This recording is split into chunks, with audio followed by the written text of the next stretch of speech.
Well folks, welcome back. It's Sunday the 16th. We're on the Landrover again.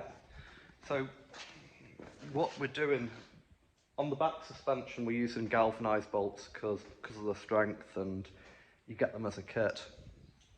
Any bolts I will be using copper slip, copper ease, putting grease in the bushes and stuff, just for the ease if we have to take it apart again at any point.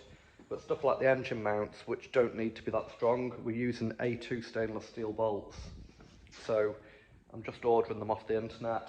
It takes a bit of measuring them and faffing around, but I just think it's a good idea. You know, you could have to do a clutch, you know, Land Rover's leak oil, might have to do gearbox seals or something, so I'm just aware that those engine mounts might need to come back off, and working underneath with seized bolts or bolts that might snap, it's just worth using the stainless steel bolts. We'll still put some copper grease on them because the stainless steel doesn't mean they won't rust. The stainless steel can rust if it gets salty, a bit like galvanised steel can rust, but they're just a better option than standard bolts. So using galvanised bolts there.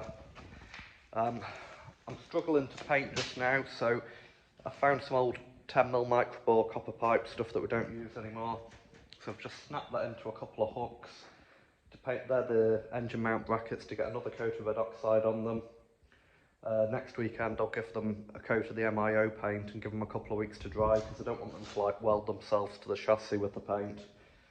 I'll get them nice and dry, and then I'll probably put something on them. I might put some tape or something where they bolt onto the chassis, just so they don't get stuck in place, because they are adjustable. They're on elongated holes, you know, so you can adjust like the gearbox up. Well folks, that's another 6 hours spent working on the Land Rover. Probably see both the axles have been stripped now. Did the front axle today, had Heather helping me, so it was a bit easier. The front axle's in a lot worse condition than the back axle. I don't know what we're going to do. We might need a hub. One of the calipers won't come off because somebody's put a bigger bolt in. I don't know, I think they've put it in, well, just by welding something on the back and mucking about. So I'll have to see if the hubs are salvageable. The wheel bearings are knackered on the front. Somebody's been in there recently. There's a lot of black silicone, a lot of white silicone.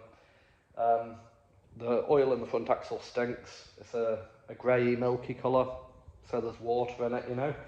The axle breather was disconnected, so that could explain that if they've been off-roading. So I've just done that to free up my stands, because I'm going to take them planks off. I didn't get the diesel tank off the Land Rover today and I've run out of time. So Saturday I'll get the diesel tank off and the tow bar off, and then I'll bring the Land Rover chassis out and set it up on those stands and just start looking at the loom and stuff. But what the main aim was to get a pile of stuff for sandblasting. So down in the bottom there is the back axle. I've just bagged up the ends and put the diff up the way because I don't want to get oil in my new van. So I've got the back axle. I've got that big A-frame thing, I don't know if you can see it. So the big A-frame with the ball joint that does the back suspension. I've got that for shock blasting the back springs, front axle casing. So the idea is, I've asked the guy that does my shock blasting to get these blasted this week, and hopefully I'll pick them back up on the way home on Friday. And hopefully then we can start getting them painted and start reassembling. The front trailing arms are knackered. I'll put them in the scrap pile. They are very expensive to replace. The only ones I can find on eBay are about £500. I don't want to pay that. So I'll be looking for a good second-hand set, so that might slow down getting the front axle done. I don't care. I'd rather look for good second-hand parts that I can refurbish myself and put new bushes in than just waste money. You know, I think 480 quid the pair were that I found on eBay that were new, so it just sounds too much money to me. One thing I am going to have to do is buy a hydraulic press. I've been looking at them on eBay. You can get an eBay cheapo one, a 6-ton press for 89 quid I think. Don't know if that's big enough. I might need a 20-ton press. If anybody knows about this stuff, drop it in the comments, give me a bit of advice. But that's going to be one of the next things that we do need is hydraulic press for putting the bushes in.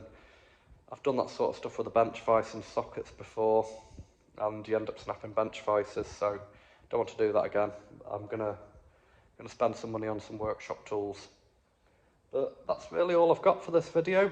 Oh, and we had some of the money in yesterday for those off-grid solar batteries.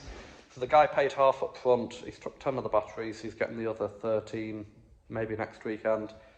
So I had 250 quid off him advanced, and I've spent that on another combiner unit for a solar system and some cables. So the money's come in and it's gone straight back out.